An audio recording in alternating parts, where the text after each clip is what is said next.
The other one worked really good for the chat, but Xbox Live was horrible. Oh, I'm like, well, that was kind of the reason why I got it, so. All right, guys, we are live. Thanks for coming by the chat tonight. Just looks like it's going to be me and Andrew tonight, so. Hi, how's it going, everybody? Thanks for being here. Is so anybody far, here? Yeah, I was just going to say, we've got a couple. We got Ben Long, 1018, Bammer, 1988, and we had Hawaii Volcano Squad also, so we'll have a few. We got started a little bit later this week just due to I had the family thing going on tonight until 8 o'clock, so, well, it was actually supposed to end even later, but I told her we had to leave at 8. Okay, cool. I said, I've got a super important YouTube chat I have to be on. So. They're like, oh, we get it, for sure. We get it 100%. Let's get out of here. Yeah, exactly. So here we are. So, yeah, that's who we got in the chat. Anything? What's going on new with you? Not a whole lot. I'm kind of stoked because I consolidated a couple knives and a couple watches, and I got a Sebenza coming back in, so that's good because I sold my small 21 to get that Seiko that I really wanted, and I just missed it like crazy. So I've actually got a small Sebenza Classic coming in with silver studs, and it just got back from a spot treatment at Chris Reeves, so that's going to be freaking awesome. A Classic, huh? That's an older one. Those are cool. Yeah, it is an older one. It's so similar that when I bought it, I didn't even know what the differences were. But for the most part, it looks like they're not differences that I dislike at all. Like there's actually a little bit more of a deeper chamfering where the thumb stud is, and then there's some other differences in chamfering around the rest of the tie scales. But it just looks really clean. Looks like a nice knife. I kind of like the silver stud ones because I had the blue studded one that I had. Man, it just started wearing off. Like, I mean, before I even got it, because I had one that was kind of a user and just looks kind of looks weird. So. Yeah, that is the bad thing about that is that anodizing is eventually going to wear off, you know. So. Right. Which ones do you have in your stable right now? Because you sold a couple, didn't you? I did. I sold. So I had 4. I had the carbon fiber and Singo. I had the Tanto small with the double thumb studs. I had the riddled computer graphic, and then I had with the holes in it. Yeah. And then I had I have a Starbenza. Yeah. So what I did is I knew I wanted to keep the Starbenza. I got it for a really good price. I kind of modded it, myself. Like sanded down the scale to give that two-tone look, and it was kind of a good user. I'm like, this is definitely one I want to hang on to. The carbon fiber I really loved, and I didn't want to sell it, but that's the one I knew was going to sell the fastest, and it did. It sold way fast. But Insigno, your carbon fiber Insigno. Yeah, I sold that one, and then I sold the Tanto. Oh, that hurts. But I got this. So yeah, that's pretty sick. I'm okay with it for now because this thing is amazing. Like I just got this in today, and gnarly, dude. It flips like boom. So good. It's super smooth. I mean, it's like falls on itself. Sweet. And it's not broken in yet. This is out of the box. Like I've only had it for a few hours. UPS delivered it today. So we're going to talk about how I came across this, and that's part of the knife community talk tonight. That's part of that. I also got this Kershaw Auto in today. Yeah. I saw that you posted a video, and I didn't even get a chance to see it yet. Let's see that thing fire. It fires so hard. So hard. It's like blow out the speakers on my mic. Right? I don't even think the video is good enough quality to catch how fast it is. It's probably like delayed. You know what I mean? Yeah, it looks super weird, but it's such awesome. Yeah, we'll talk a little bit more about this one too, because this is an awesome value, man. It's amazing. So, yeah, I sold my Sebs because ZT and Kershaw have so much good stuff coming out, and it's coming out soon, like really soon. Like, we'll talk a little bit about that too in the knife community chat. That's part of it. Cool. What was the other one? Oh, so let's go ahead and let's start with the boutique brands, so to speak. Right. kind of like watches where there's, like that AV8, that's a boutique brand, Sure. and that's kind of new to me. That whole terminology is new to me. But what I'm noticing is, especially in Oregon, or oddly enough, which there's already so many knife companies in Oregon, like Yeah. that's like the knife mecca of the world. Right. You've got Kershaw's ET's there, Mhm. Benchmade's there, Yep. CRKT's there. Yep.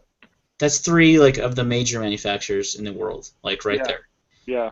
So there's a couple of these new brands that, I mean, the James brand's one of them. You probably heard of that, Oh, James sure. brand. Yep. Yeah. Yep. Yep. I'm pretty sure they're out of Oregon. I have to double check. Then there's a That new sounds one. right. There's a new one that just came out. They're called Burnside knives. Have you heard of them? Yeah, are they on Instagram? They are. They're really pushing hard on Instagram. So I'm Yeah, I following probably that. started following you on Instagram. That's it. That's the extent I know of them, though. Is just looking at some pictures. What do you know about the brand?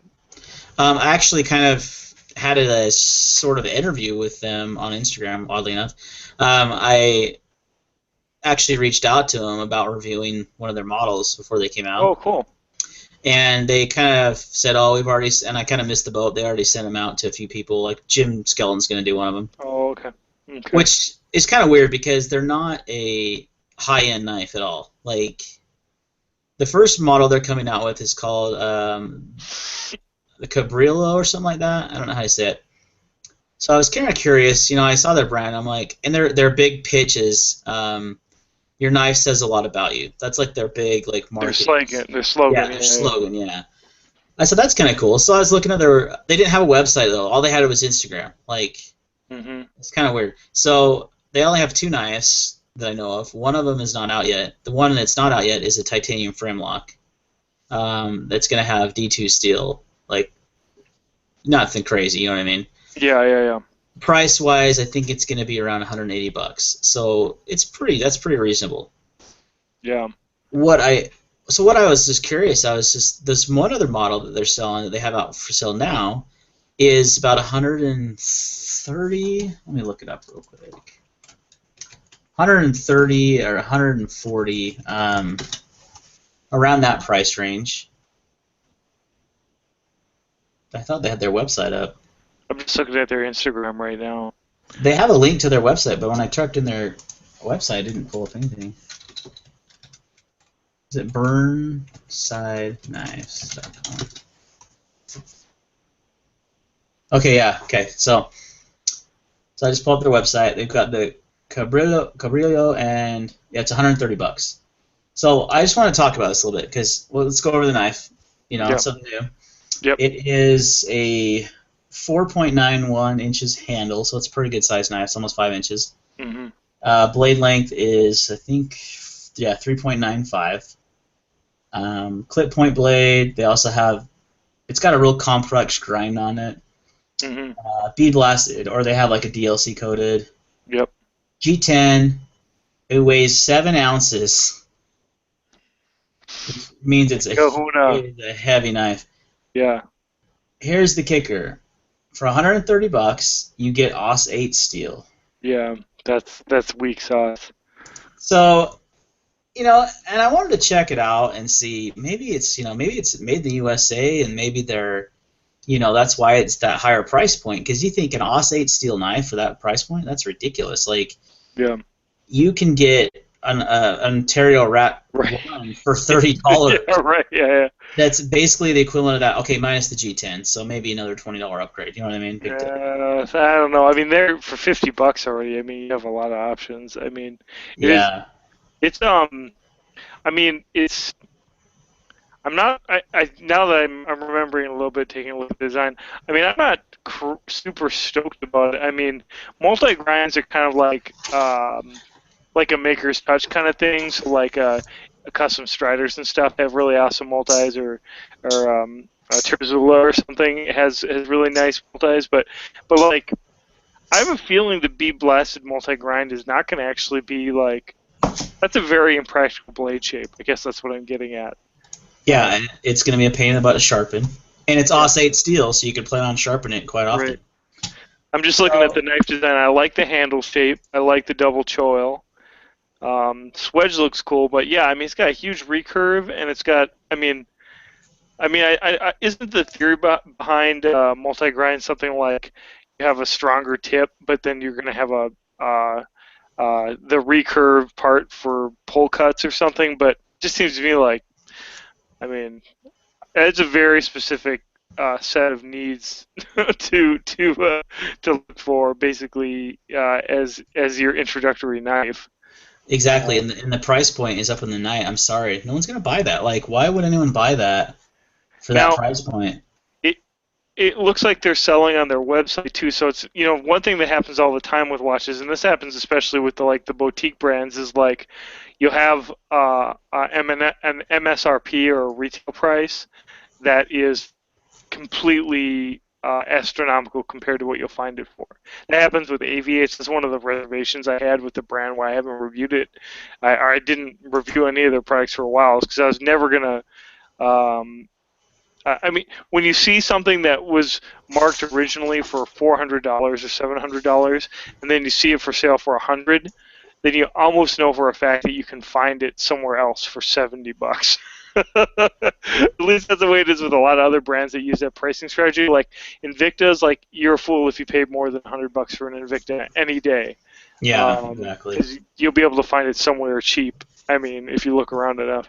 Well, and so yeah, and I agree, and I think the price points out it's crazy, right? So I was asking them, even though they kind of like said, "Oh, we've already seen the knives out." I was like, "Okay, well, I want to learn more about your company. You know, I run a YouTube channel, I review knives, so it's very Yeah, relevant." yeah, I said, "Are they made in the U.S. or are they made overseas?" And he said, "Well, one of the knives is made in the U.S. and one is made overseas." And I was like, "Oh, well, I'm assuming the titanium frame lock is the one that's made in the U.S., even though it's not out yet." uh-huh. Because why in the world would you make a knife in the U.S. and use Os 8? Like Yeah, right. I mean, that doesn't make sense. So anyway, so they kind of like stopped responding to my questions. I was like, wow, this is a good way for you guys to get good press. Like, you know what I mean? Yeah, right. Like, Exactly. I mean, the whole point of getting on Instagram right away is the viral marketing thing, right? I mean, yeah, so yeah, I'm looking at their tie frame lock, and it tie scales in a D2 blade. I bet it's made in the same place that Maxpedition Excelsas are made, which are the same deal, titanium frame, or titanium frame lock and D2 steel. I bet that's a Taiwanese knife. yeah, and I don't, Taiwanese knives are usually good. Like the Spydercos, they're always, but it's like they were kind of like not upfront. I don't think. I mean, there's no way they're making this knife in the U.S. with Os 8 steel. If they are, that's crazy. You know what I mean? Yeah, yeah, it's weird. Well, And, yeah, go ahead. well, you're back to your point of, like Cold Steel does the same thing on their website. Like their knives are way more expensive on their own website than you can actually buy them for. Right. But I don't know any dealers. Like they don't seem to have any dealers that are selling their knives. Hmm. I've looked them up on Blade HQ and Knivesshipfree. Knivesshipfree's in Oregon. Like I can imagine them picking up a local brand. They sell other knives besides traditionals. They sell ZT and Kershaw and Right. stuff, and Yeah. Benchmade and all kinds. So I haven't seen anyone. Don't see anyone picking up their brand, and it's just kind of like, are they really? I mean, I think if they just try to sell off their website, they're gonna totally fail. Like, I'm sorry, I'm just being like frank and honest. Like, Yeah, there's sure. no way anyone that knows anything about knives is not gonna spend $130 on a G10 lighter lock made of Os 8 steel. Like, what? Yeah, right. I mean, even if the Made over. finish is like insanely impeccable, like knife that comes to mind that I would choose over that right off the top of my head is a Gale Bradley. Like, you want a Yeah, big, I mean, that thing's gonna be like friggin' awesome, and have M4 steel, which is like insanely badass. Um, oh, yeah, or let's see, how many ZTs and Kershaws yeah, could right. Yeah, I yeah. pick out Pick any DT off the shelf, and it's gonna be a more interesting knife. for the same? Yeah.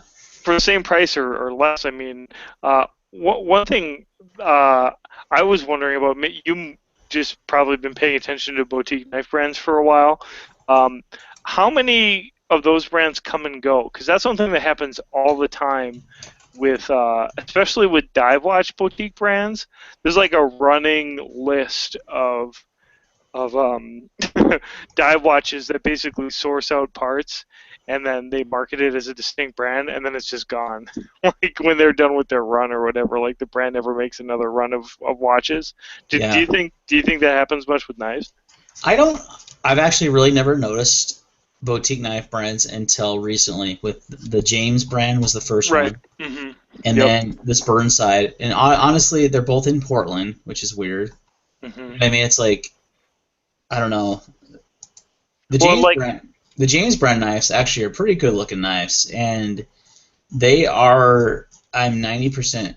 Let's see. Did they say anything on their website about where they're made? I think they are made in the U.S. because they're titanium frame locks, or yeah, they're titanium frame locks.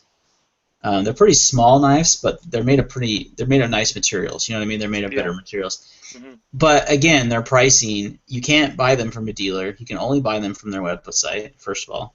James knives? Yeah, the James brand. Yeah. You can get them on Huckberry too, actually. I Oh, think. can you? Okay. Yeah. But like not like on your normal knife shops. Yeah, you can't like pick one up on Amazon or for sure. Yeah. So is this Huck brand like a?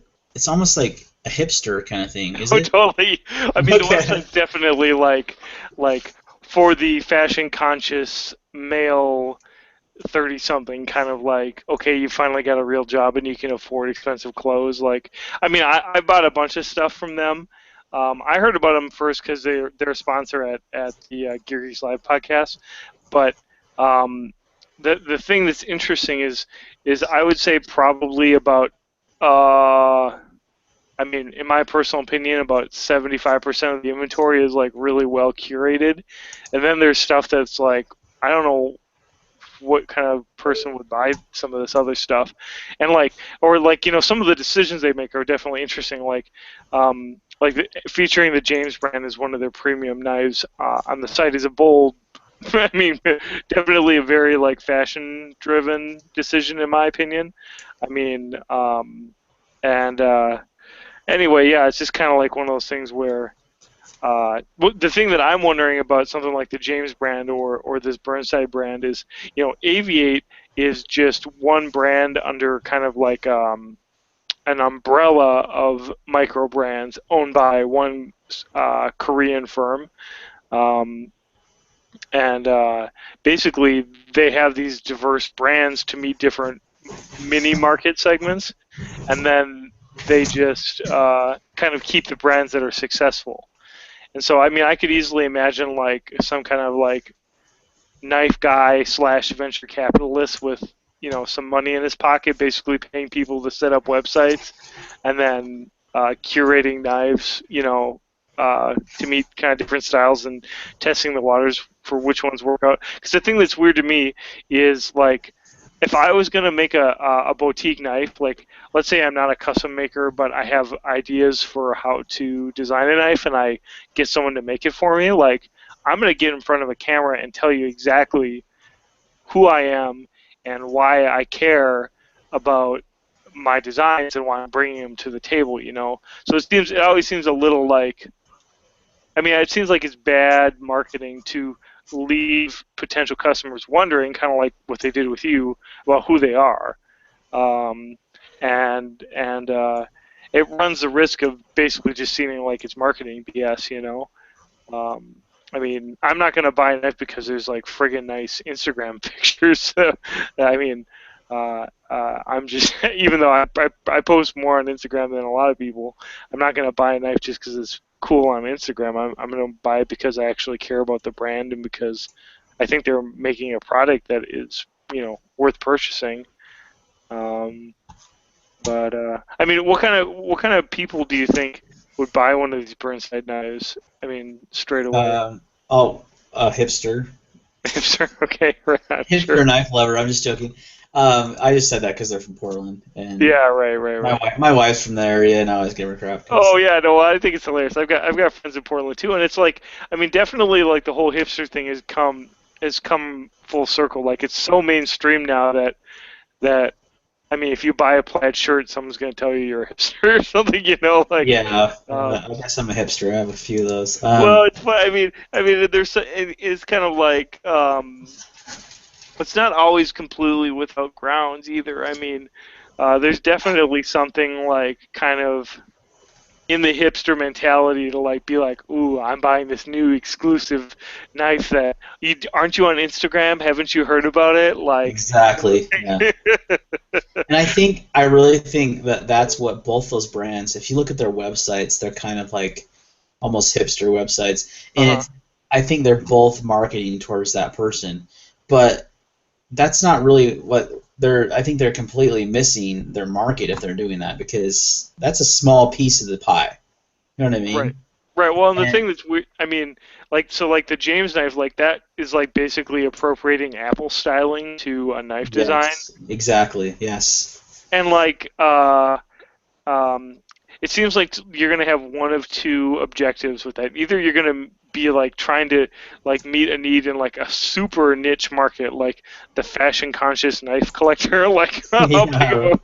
of or they're like not looking at the knife community at all, and they're like actually trying to like get outside the segment and reach people who wouldn't otherwise be buying knives. And it seems like that's very speculative. Like, I mean, I don't. The whole idea of like creating a product that nobody knows that they want might work if you're talking about like an iPod, but like a knife, I don't know. It just seems like that's kind of. I had a funny experience like this. There's a kind of an interesting upscale men's goods store in Minneapolis that I visited over Christmas break called Anskov Finn Larson. I can't even. There's no way I could spell it, but it's called. It's they're on Instagram too, and they're basically like we're a curated men's goods store right in the cool part of Minneapolis, and we sell like Japanese salvage denim that you can't find in the United States, and we sell What? $400 boots, and we sell English coats that are $600, and sweaters from Ireland, and it was like one of those things. And the knives that they had there, Opinels. Nice. Opinel number 8 in different colors. And I was like, that's so hipster. Like, And I did buy one of the knives actually, but they weren't charging like outrageous prices because they're from yeah, France. no, They're like, they oh, were these are French reasonable. Yeah, knives. yeah, I paid $60 for it. No, just kidding. Oh, I was like, Um, what? I buy like four of them for that much. um, no, but it was sort of weird because like part of me like I get that mentality like if I'm gonna buy something now, like I'm gonna want to get the best that I can afford for the most part. But then on the other hand, like it is sort of distasteful because it's so blatantly elitist, like oh, you guys, it's kind of like I guess it sort of smacks against my very firmly set middle class mentality of like, hey, if it works, run with it kind of thing. Yeah. Like a store like the one in Minneapolis, this Anscoff and Learson, like they'd never just sell Benchmades there or something. I feel more comfortable in the Cabela's than I felt there, even though I had a lot of fun uh, seeing a bunch of stuff that like you'd never see anywhere else. Um, but yeah, and the boutique watches thing is you want to talk about that a little bit too. Like that's another thing where there's even kind of like subcategories in that. Like there are some guys who I say what they're doing is probably closer to what you do with mid-techs with knives, where they come up with CAD designs and then they do runs of watches. And once the run's up, then the watch isn't available anymore. And some guys have been really successful with that model. So like Halios, which is a Canadian brand, Yeah, Harley's, um, yeah. I mean, they make outstanding, beautiful watches just because what he really focuses on is quality control, and he gets his designs on lock, and then he has I think all of his watches are made. Um, I don't think they're made in Japan. I think they're made in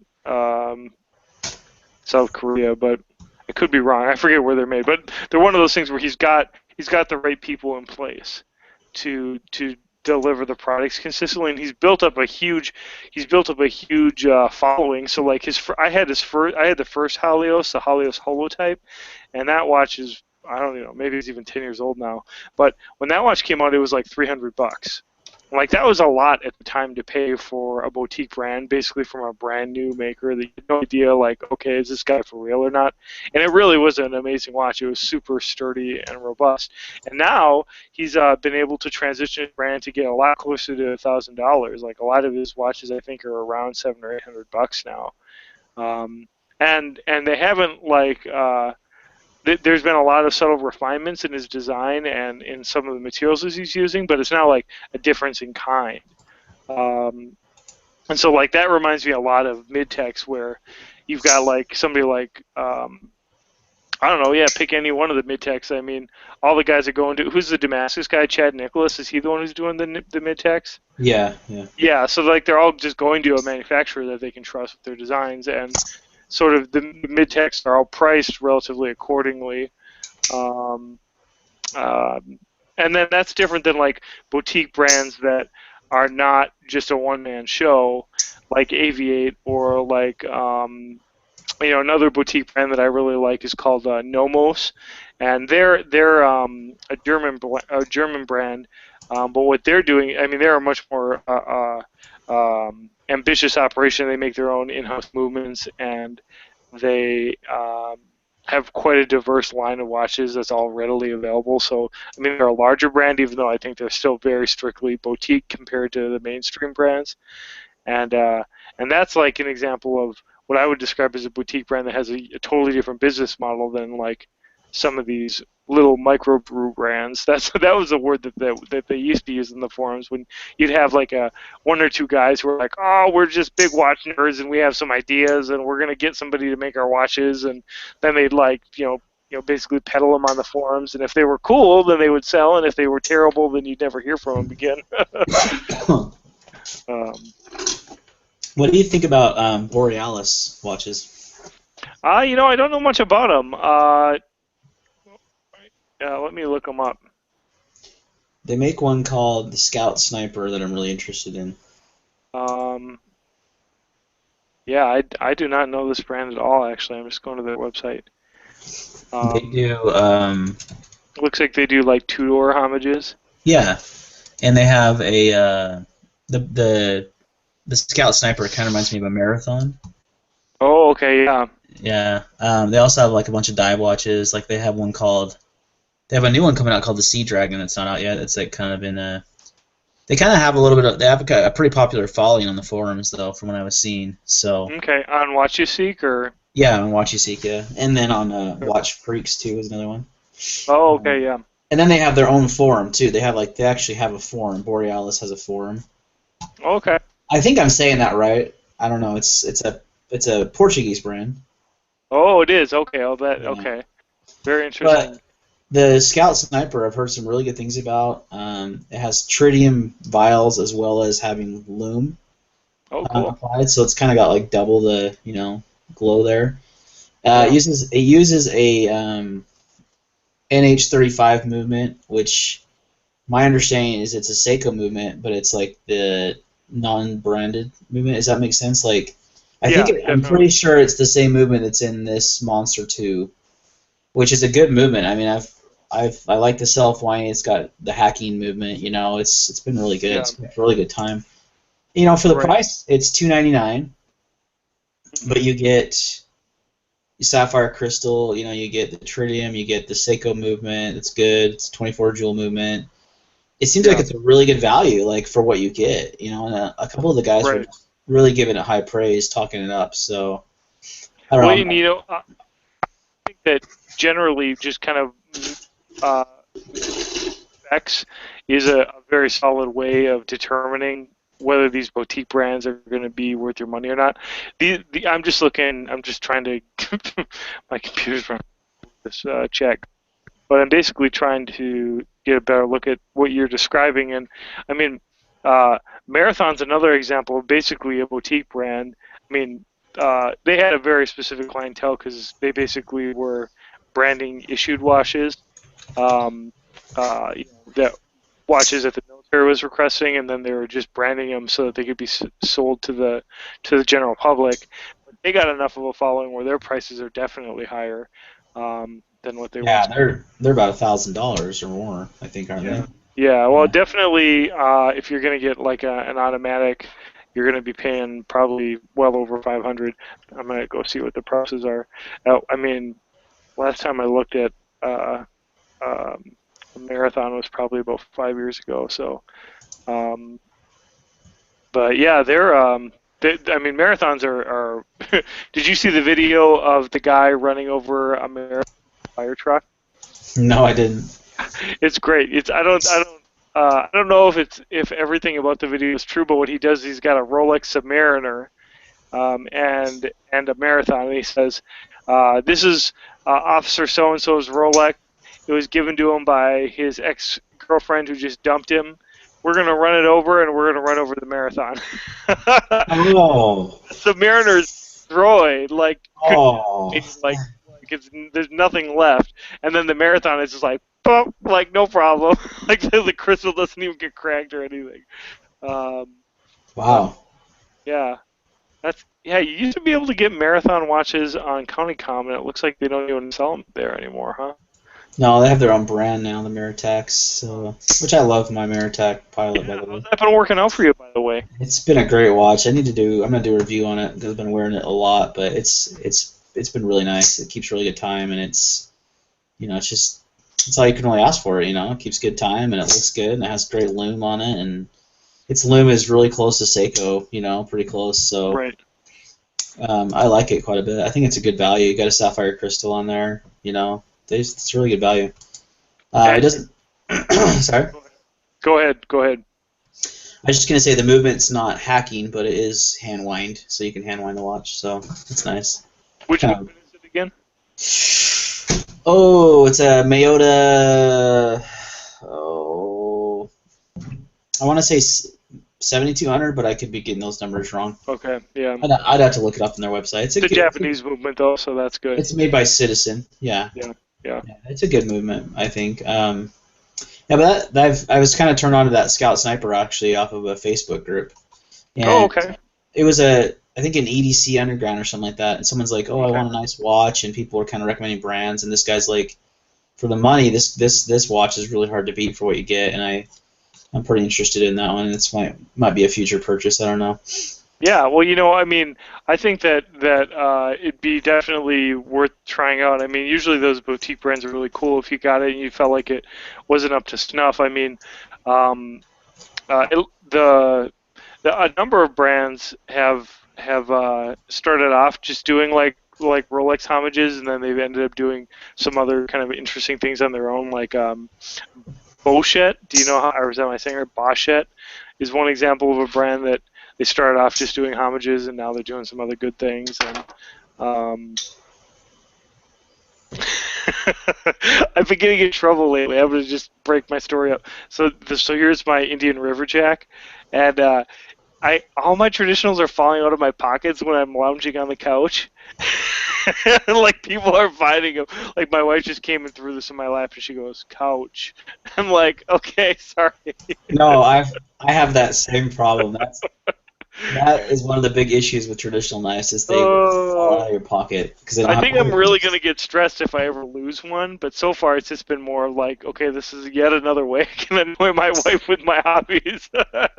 Yeah, totally, Oh man, that's totally. ridiculous. Because I was like, oh, I don't know where my Indian River Jack is. So I saw you sold your Barlow today. Yeah, yeah. That was mostly just I had to make a sacrifice to get the Sabenza, and honestly, the fit and finish was a little disappointing to me. It was not terrible by any means, but like some of the bolsters weren't evenly finished. I mean, I don't know if you remember it, and uh, the pins really protruded far from the scales, and that was the first time I had that cut. What's that bone cut called again? Saw cut bone. Yeah, the stock cut. That was the first time I've had a stock cut BEC, and so I wasn't sure if that's normal. But like the bolsters or the pin sticking out was I thought that kind of bugged me.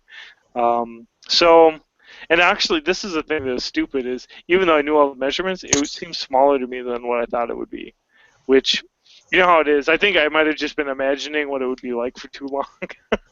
No, I've had that happen a few times. Yeah. But it was definitely a knife that I could imagine getting again in the future. I mean, I really freaking love the sheep's foot blade shape. That was really amazing.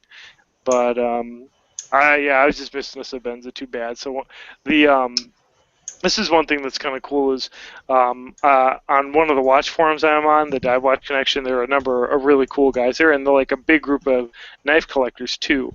And so I've been able to get some really nice scores on some knives on this watch forum that I hang out on, because they have a knife sub forum where guys will sell their knives and stuff. But I mean, that's where I got my small Sebenza from, and the dude sold it for $270, right fresh back from Chris Reeve, which is like you probably sell it for $60 or $70 more, no problem.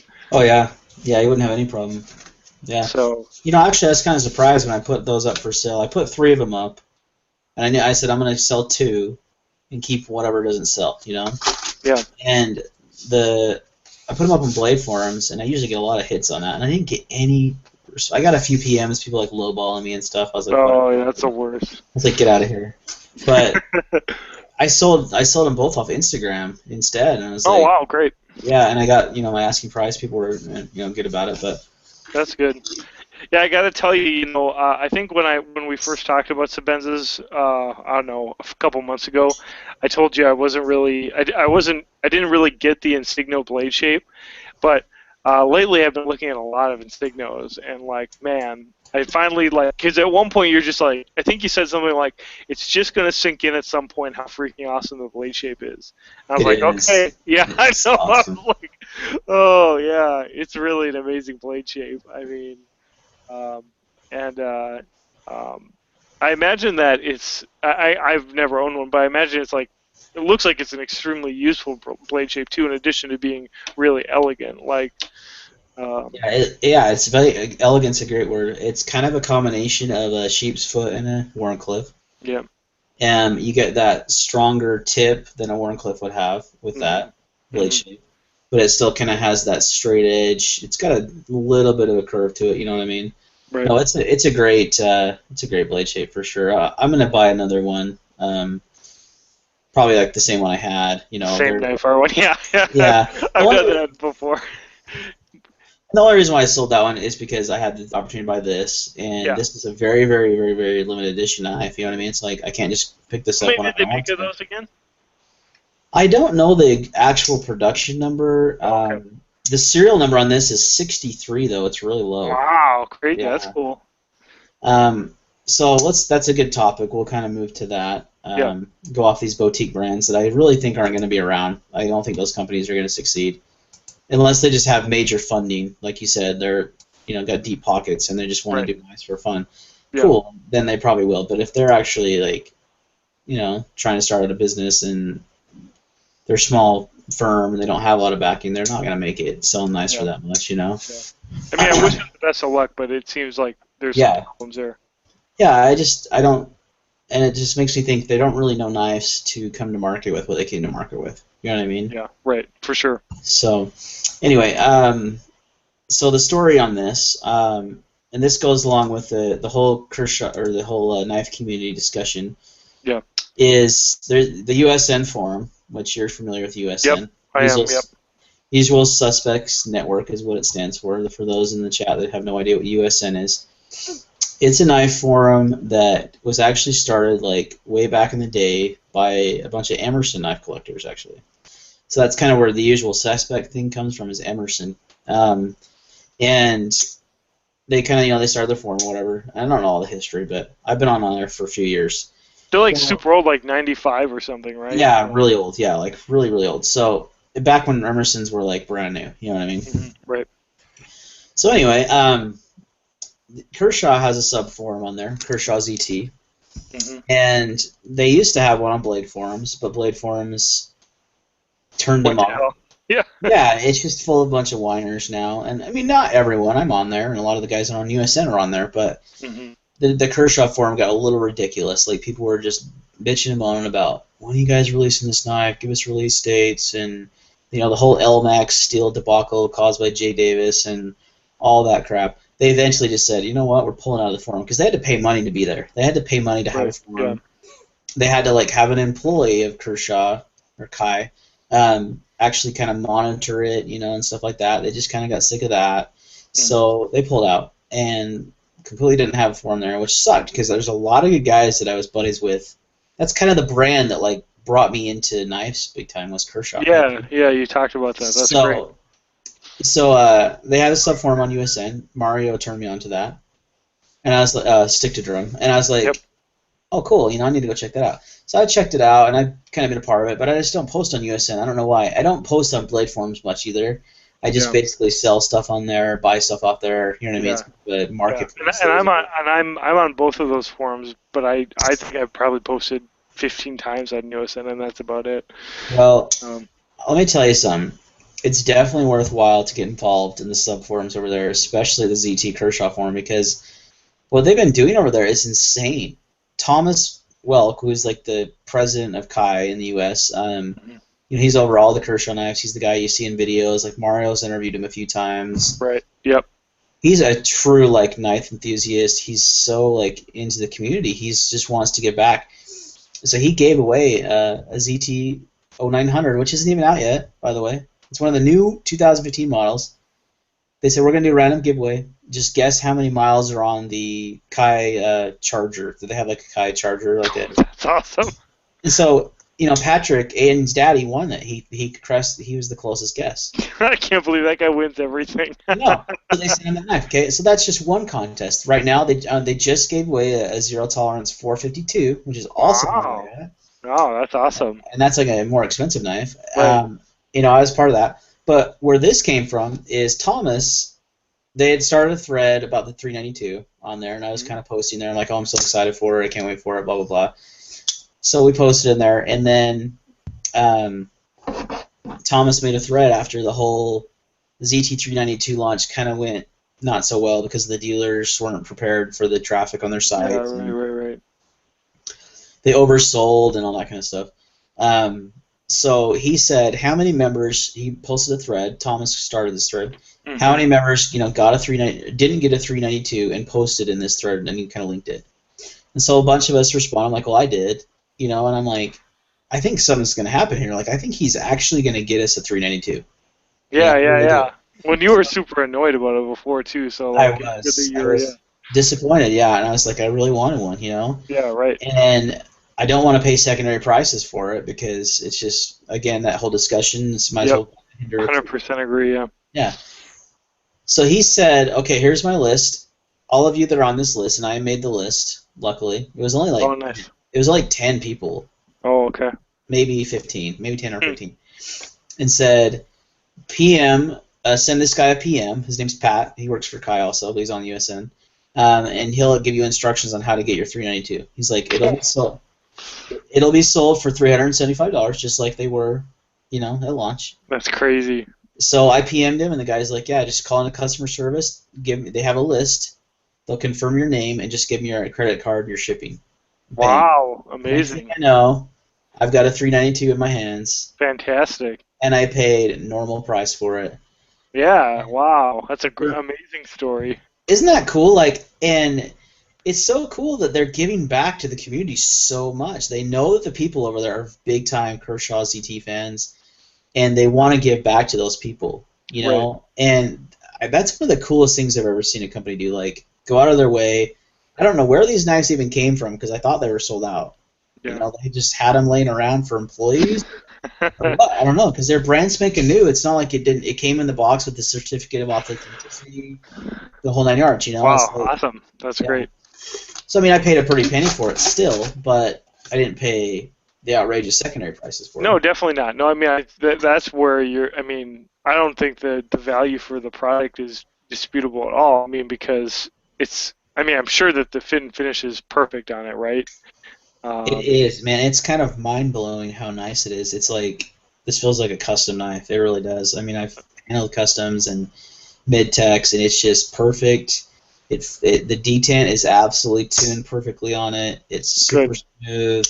Is it as gnarly as some of the ZT's detents are, or is it I mean, it looks like you're not working too hard to. No, it's got a pretty, not a strong. I would say it's a medium. If I was going to rate on a scale, it doesn't take much effort, but it's perfect because it flies out. Yeah, right. That's one thing people don't like about hinderers, and what they don't understand about hinderers is they're designed to have weaker detents so they can use inertia opening. Right. You know what I mean? Mm-hmm. Right. You're definitely not going to get that with this. No way is it going to do that. But obviously, it's on bearings instead of washers, and that's a big part of that right there. But the whole design of this knife is, man, it's like so well thought out as far as when you get it in your hand and you feel it and you're like, holy cow, like it fits your hand so nicely. It's got this. It looks really good. You've got this, this like ramp right here that kind of goes down. Then it goes up to the jimping here. Yeah. That fits your thumb like perfectly, even to like the joint of your thumb. It's kind of crazy. It's like, wow, Rick Hinder really like put a lot of design into this knife. You can tell. Yeah, I mean, for sure, when the Eclipse came out, it was like the most significant new design from Hinderer in years. I mean, I would say, even compared to a lot of the ZTs that have been coming out, like it was definitely a totally fresh Hinderer. And that's basically the same exact profile as an Eclipse, right? Like in every respect. It's identical. Yeah, it's absolutely identical. The hardware is all produced by Rick, so this is all his custom hardware, which is cool. It comes with the blue anodized titanium standoffs. The pocket flip, the pocket clip tab, the pivot screw, right? Everything minus the LBS, which is kind of interesting. The lock bar stabilizer is not, but it's stainless steel, which is weird. But what's cool is he has a section on his website now for the 392 and Eclipse, and he sells other color hardware. Like the bronze titanium, the natural titanium. Yeah. He's got some copper and brass standoffs now. Which wow, is cool. Awesome. Sounds like a cash cow is what it sounds like. Exactly. His relationship with Kershaw and ZT Urkai is so rock solid. Yeah, and so I wish they would have made more of these, because I really wish more people could get their hands on one instead of having it be a factory custom kind of thing, and because you're gonna end up paying secondary prices, which are pretty crazy on these. You know what I mean? And but for $375 for what the asking price is, it's a phenomenal knife. Like for what you get, I've only had it. Again, first impressions. I've had it in my hand for a few hours, but it's just amazing. It fits my hand like a glove. It doesn't feel too heavy like so many of these overbuilt titanium frame locks. Yeah. I don't know. I haven't actually even weighed it or even looked at the specs to know how much it weighs, but it just doesn't feel heavy. Like some of these knives you get in your hand, you're like, holy crap, that's a tank. Yeah, right. This does not. I bet it's similar in weight to a regular Sebenza, like a right. Yeah, that's what I was wondering is guys talk a lot about the Umnumzan as kind of being like Chris Reeve's tactical knife, and this knife strikes me as almost like, well, what would happen if you had an Umnumzan Tanto, on bearings and with a flipper? Like, it seems like a lot of the essential aspects are, there. I'm sure that Hinderer purists and Sebenza purists would balk at comparing the two or something, but it strikes me as like that's kind of if you were going to evolve the titanium frame lock in a way that the Umnumzan was considered, an evolution, this would be the next step.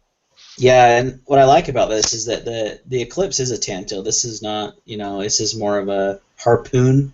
Oh, okay. Yeah, kind of look at that. I see. Yeah. Because you got, you don't have the quick Tanto point. It's definitely got good belly. So you got a typical drop point, but then right here you have a pretty steep drop off, and then you have another drop off. So I actually like that blade shape better than the Eclipse. Yeah, and a lot of people are saying that. They're like, oh, I think this is a more usable blade shape because the Eclipse is a Tanto, Right, yeah. So I bet Rick starts selling the Eclipse with this blade shape, because I guarantee it. I think it's a more useful EDC, style blade. it's incredibly attractive. It's first of all just dead sexy knife. You just look at it and you're like, wow, Right. you know. Mhm. But that aside, like the feel of it is like I can't explain it, and I'll send it to you one of these days when I can finally part with it. That would be great. Yeah, Yeah, for sure. it's amazing, and I was so like almost overwhelmed that he went to that like effort to get people these for a good price. Oh yeah. Well, You and know I what I feel mean? like that's like a huge piece of the puzzle for what makes a keeper. Like, I mean, I've definitely sold knives or other gear items, even knowing that they're readily available, that I'd be able to get it, and because I don't have any like emotional connection with it, other than the fact that I like the design or something. Whereas like something like what happened with you, like that's a reason to keep it. You know, I mean, you can buy another. Insigno Sabenza off a knife art, you know, at your And, convenience. yeah, I mean they're out of stock right now, but they'll get more in. You know what I mean? Yeah, It's like right. Just It's not a limited production knife. Yeah, right. and you know that's kind of why I don't know. I wouldn't want to flip this knife. You know, I wouldn't want to sell it Yeah. because it The has a lot more. temptation would probably be strong considering what you'd be able to get for it, but Exactly, but I won't be able to buy another one, right. Yeah, and that's a good point. Yeah. I like it too much to do that, and I think about the customization possibilities with getting the different hardware and switching it Right. up, and Yeah. that's just fun. You know, that's one of the appeals to Hinderer. I think you know Oh yeah. I had an XM18 Hmm. Spanto, Okay. and I got kind of into that where I was like, I'm gonna buy a new scale for it. I'm gonna buy the hardware, the Yeah, yeah. stands, you know. But I then think we all like playing dress up. I mean, that's just part of the thing that's cool about knives. It's just like switching straps around on watches, and I mean, I think what's interesting about that model is that even in a collection of other ZTs or other titanium frame locks, it's a very distinctive design, and so it's not going to feel like okay, this is dead weight in a collection of similar knives or something. exactly, it's very different, and you're not gonna be able to. It's just not common. You know what I mean? Like you said. So that's why it has that customness. Customness. That's not a word, but you know what I mean? Like customs are like that. Like there's not very many of them out there. There's very Yeah. few people that have them. It kind of gives you that special I've got this and you don't feeling. That's not what I'm trying to get across. But that No, exclusivity that is something that yeah people talk about, and it's just the idea that I mean, um, it's an interesting concept because exclusivity is kind of thrown around a lot with watches, and a lot of it's bogus marketing. Like Rolexes are not exclusive because you can buy them in any city anywhere in the world if you have the money. Like in yeah some ways, exactly this knife is much more exclusive. I mean, I think if there's a way that you can talk about it that isn't just pretentious BS, it's collectible. Like yeah collectibles are fun, and there's something neat to having something rare. I mean, just as a matter of fact, you know, like that's why we, you know, value rare baseball cards or whatever, you know, rare coins. Like there's actually something interesting about that. And so, I mean, yeah, I mean, I mean, I tend to like common. I tend to like popular knives. I tend to not be super esoteric in my taste, but to be able to have like a special limited edition knife is definitely something that I can appreciate. Um, exactly. And that's you know there's the Sabedzos will do that. They'll do like their annual every year. You know they'll have right? like one, and those are hard to find and on the secondary Yeah, market. And I've like almost yeah, never seen those for sale on no, Instagram.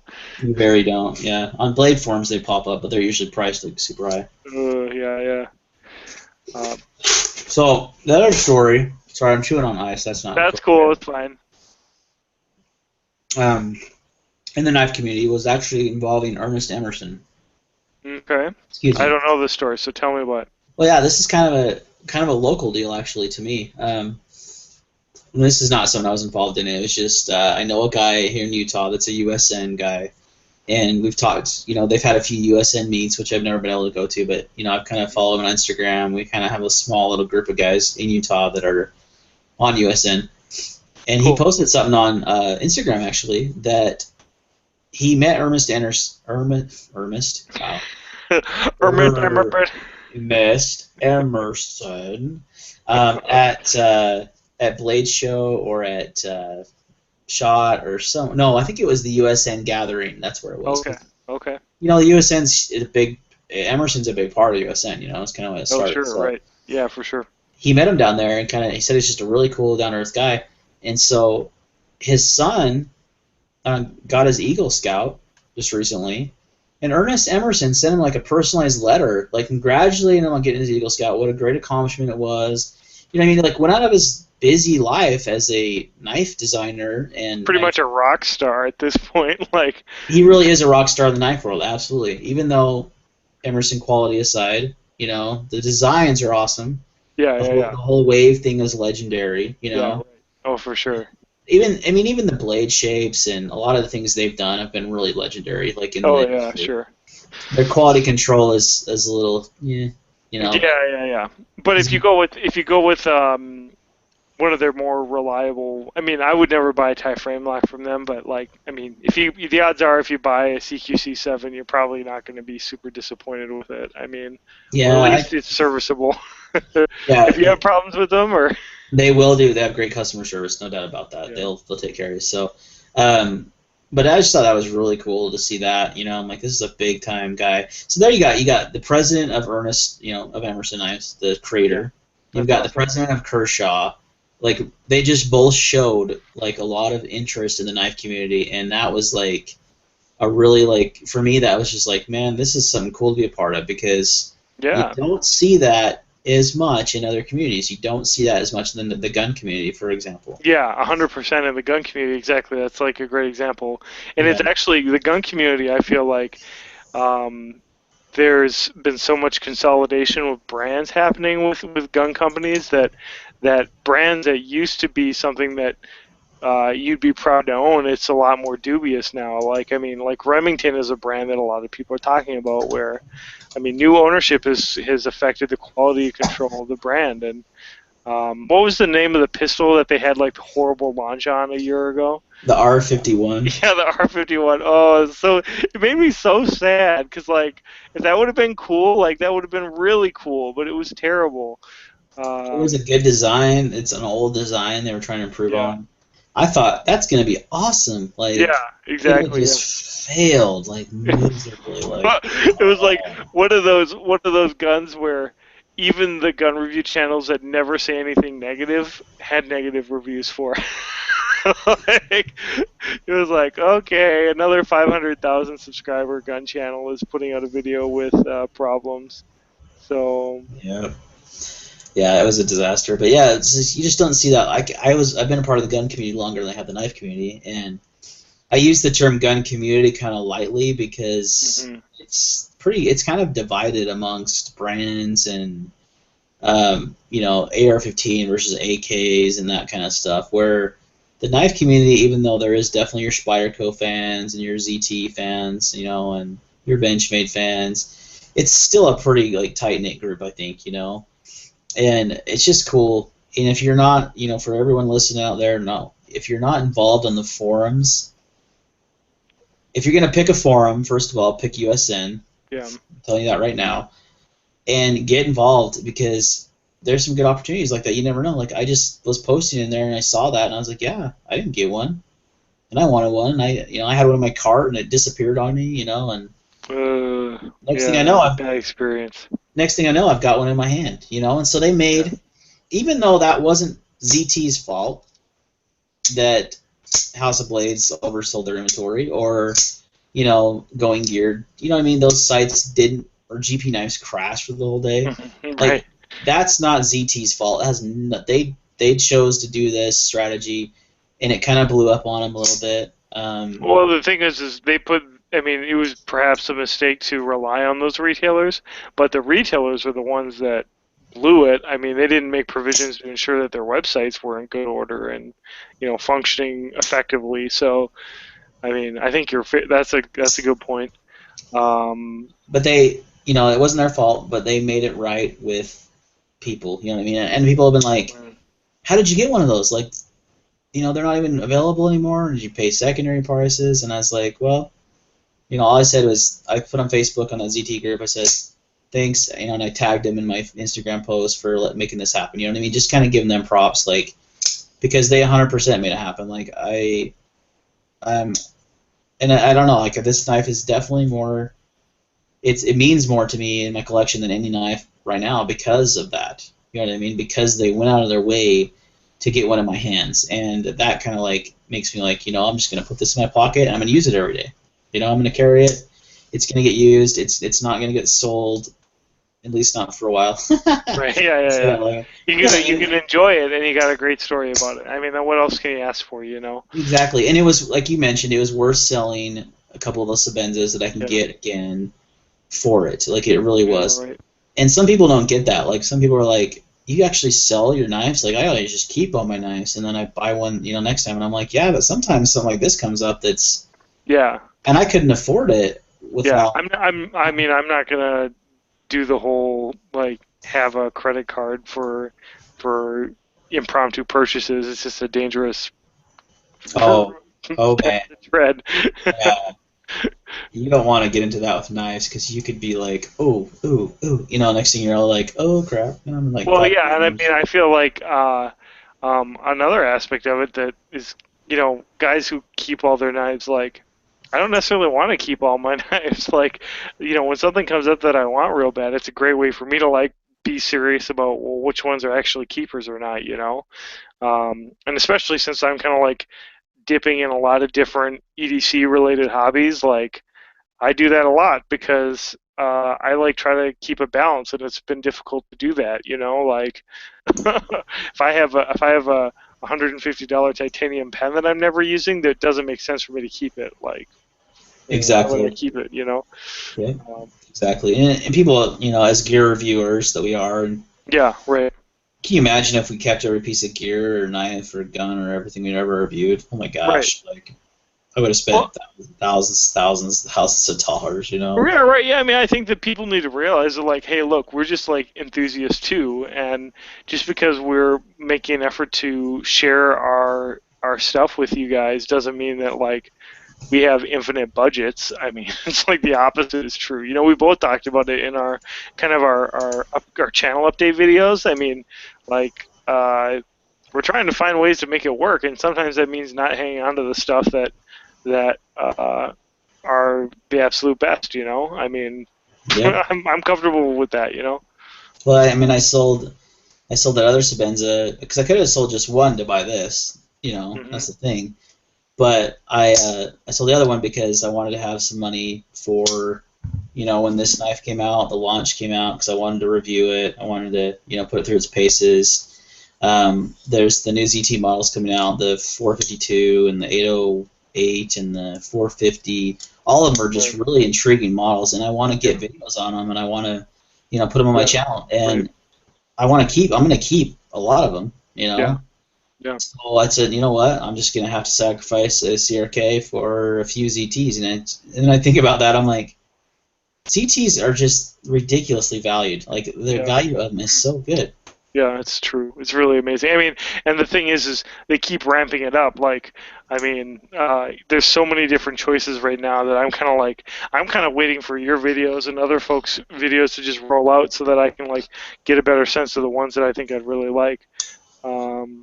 Yeah, and I'm gonna kind of do that work for people. I kind of look at it like that. Like I'm gonna try them all. I really am. Every single one of the models I'm gonna try, and I'll end up selling some. You know what I mean? So someone might get a good deal because I tried it out for them, and they might, they didn't have to go out and buy it without knowing they liked it. But like this knife, the launch, and I did a video on this today. Just kind of, excuse me, I'm kind of like. Kind of been fighting off a cold, I think. I've got a little bit of a frog in my throat. I might need to go get some water or something, but this is a crazy good value. If you look at the world of automatic knives, if you're into automatic knives, not everyone is, and I'm not like way into them, but I've owned quite a few. Mm-hmm. The value of this knife is by far head and shoulders above any other automatic out there right now, like by far. Like I'll put that down right now in this chat. That you will not find a better automatic for the money than this one. You're telling me that my Gerber automatic isn't as nice as... Yeah. No, this is... I mean, look, if you've ever had automatic knives before, one of the things they tend to have is play. They have good play. Especially out the front knives, and that's kind of hard not to without the fronts. But to get a good automatic knife without play, you're going to be buying a Microtech, you're going to be buying a Benchmade, you're going to be buying a ProTech, and you're going to be paying it. You're going to $100 oh instantly. well, no, well over. I mean, you're talking $200. Yeah. Like this sucker comes to market at $95. It has CPM 154 still.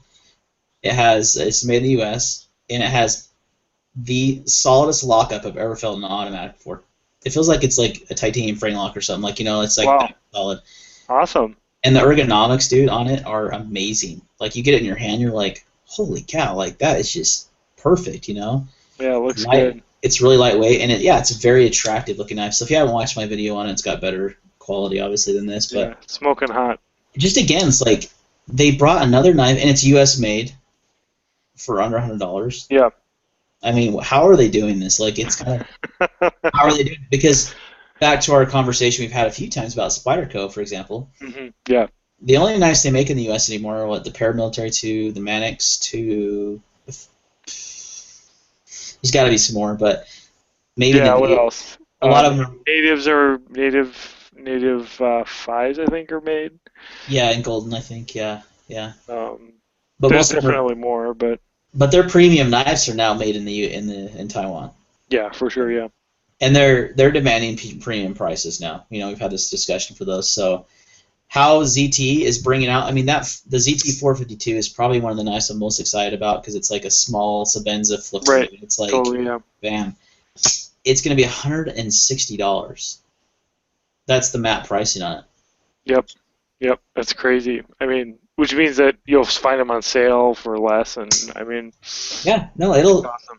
Yeah, you'll find them on the secondary market for $150, $140. It's just crazy, like what they're doing, and they're keeping it all in the U.S. and they're using premium materials, and they're keeping their good quality control. Like they're really blowing everyone out of the water. And I'm not, and I am a ZT fanboy. I am a Kurtzak fanboy. I'm not gonna. Oh, they're killing Spyderco right now for sure. I mean, I completely agree with that. Did you see that Cold Steel released a video just in the last couple weeks comparing the Voyager to their Tatanka? Yeah, I did actually. Yeah, that was actually really interesting. Andrew Demko, basically, the guys who haven't seen it, Andrew Demko, the designer of the Triad Lock and a lot of Cold Steel's knives, showed us his custom shop, his shop, and he has some tools that he basically built himself for evaluating lock strength. Vertical test, like smashing it from one side, the spine of the blade, smashing it from the edge side of the blade, and basically like doing a weight test too to see like when the lock would fail, based on putting weight on the handles, and like the Voyager destroyed the Tatanka, and like, I mean, I've never looked at the Tatanka seriously at all, but like, that's like an example of a knife. Like, why did Spyderco put time and energy into that knife? Like, why is that a knife that they chose to bring to market? Like, I mean, this shows it. I mean, to me, the video speaks for itself, and what it says is that there's already a brand that's doing this for less and doing it better. So, like, what did you hope to accomplish? I mean, probably the fit and finish is nicer on the Tatanka, but, like, the blade still is nicer. It's just VG10, versus OS 8. I mean, that's kind of like, 6 of one, half a dozen of another, in my opinion. Like, yeah, I almost like OS 8 better.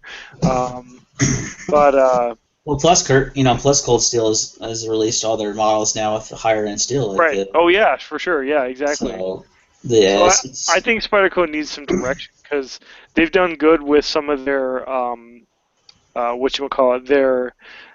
they've had some fun sprint runs. They've had some good designer collaborations.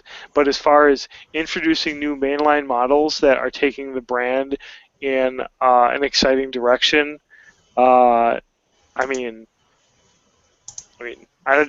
can't think of anything off the top of my head that's like, oh my gosh, Spyderco killed it recently. I mean, and and that's totally different than ZT, where it's like we could have a whole chat just on all the different ZT knives. We did, I guess, already. I mean, we kind of did. Right. We were going through all the SHOT Show knives. I mean, yeah.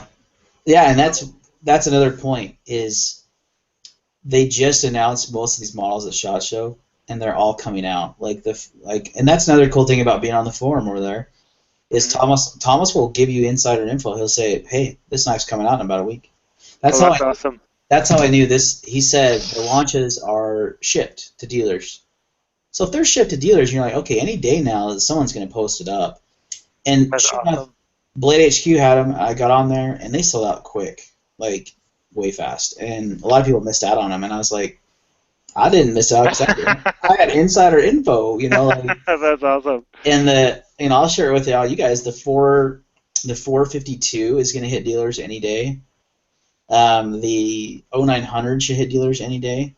So there's two, and then I think the 452 is only a couple weeks out still. So how many is that? That's like, let's see, the 0900, the 452, or the 450. Yeah, that's three of their new models.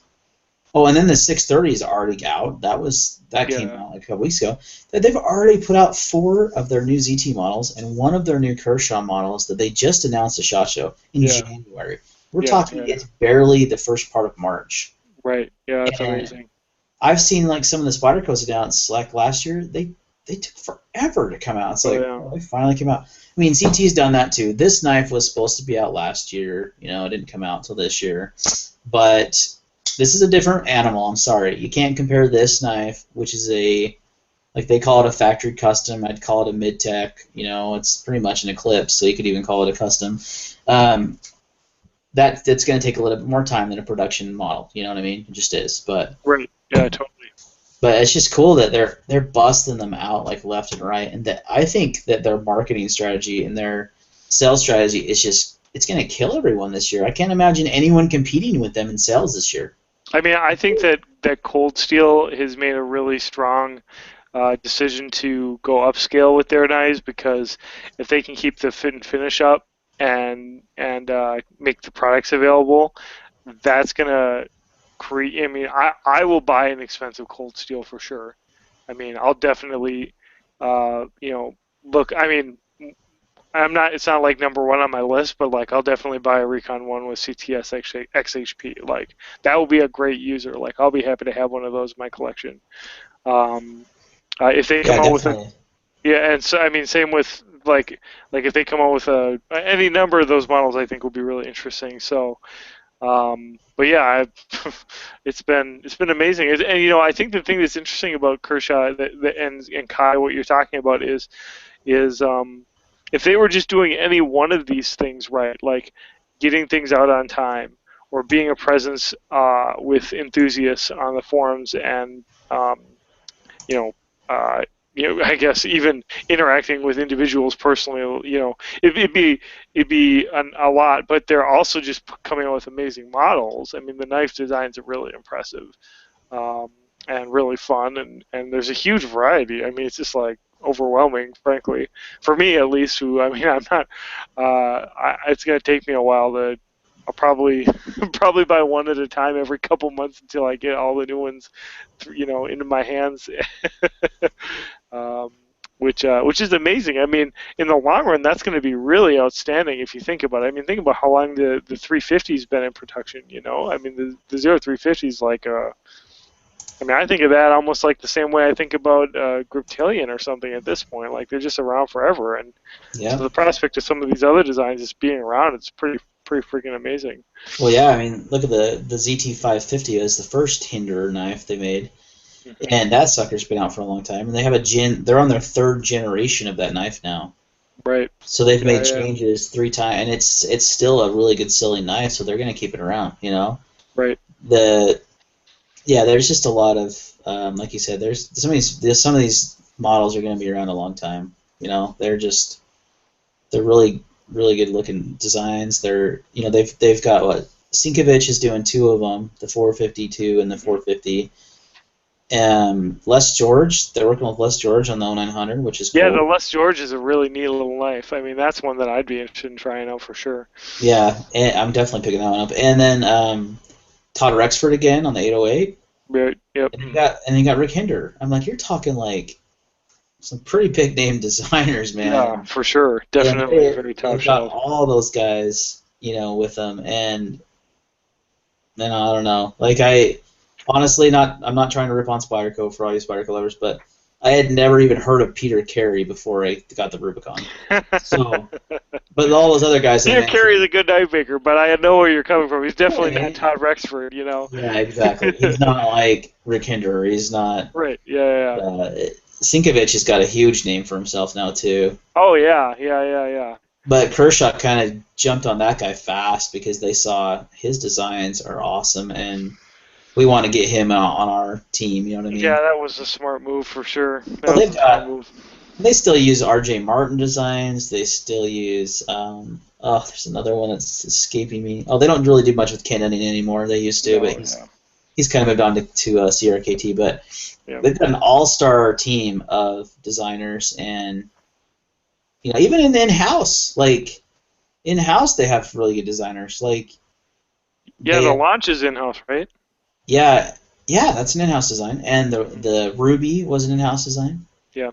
Mm-hmm. I mean, they've got some really good stuff going on. So yeah. Anyway, I sound like a total Zeta family, but rightfully so. They deserve all the press that we give them. And you know what? If you don't like ZT Knives for whatever reason, you probably want to stop watching my channel because you're going to see a lot more videos coming up soon. So that's great. That's awesome. But hey, you ready to wrap it up, or you got anything else you want to chat about? No, I think I'm good to go. Yeah, this is good. Okay, so let's go ahead and go over who's in the chat tonight. Okay. We have our pretty usual crew here. We got Hawaii Volcano Squad, Bammer 1988. He's been in the last few chats. Kelly Parks, God7, I think is how you'd say his name. I'm not sure. He said piss on Cold Steel. So, whatever. He doesn't like Cold Steel. He's new to the chat. I don't know how to say some of these names, dude. I don't know how people put their YouTube names. I'm like, what is that? Sorry, dude, I can't say that. Ben Long 1018 is always on our chat every week. Thanks, Ben, for being here. Good guy to talk with nice about. Bammer 1988. Why is it Wine if you able? Maybe that's how you say it. I'm really bad at that kind of stuff. It's probably not even that hard to say, but. I'm probably equally bad or worse, so I'm not gonna even try. Yeah. So, zombies are ZRS. I'm guessing that's Zombies R Us, maybe. Yeah, I think that is. I think that might be that channel. They might have just abbreviated their name. So, we had a good amount of viewers. Started about a half an hour late. I did try to get a couple guest panelists this week, by the way, and I was not able to get a response from them. So hopefully in the near future, Late Boy Scout and Crockett 28 both sent them both messages on Google+. So see if we can get them on the chat one of these nights. That'd be really cool. Yeah. I'll get in touch with them too, because that'd be fun. Cool. All right, guys. Well, thanks for watching tonight, and we're gonna see you next week.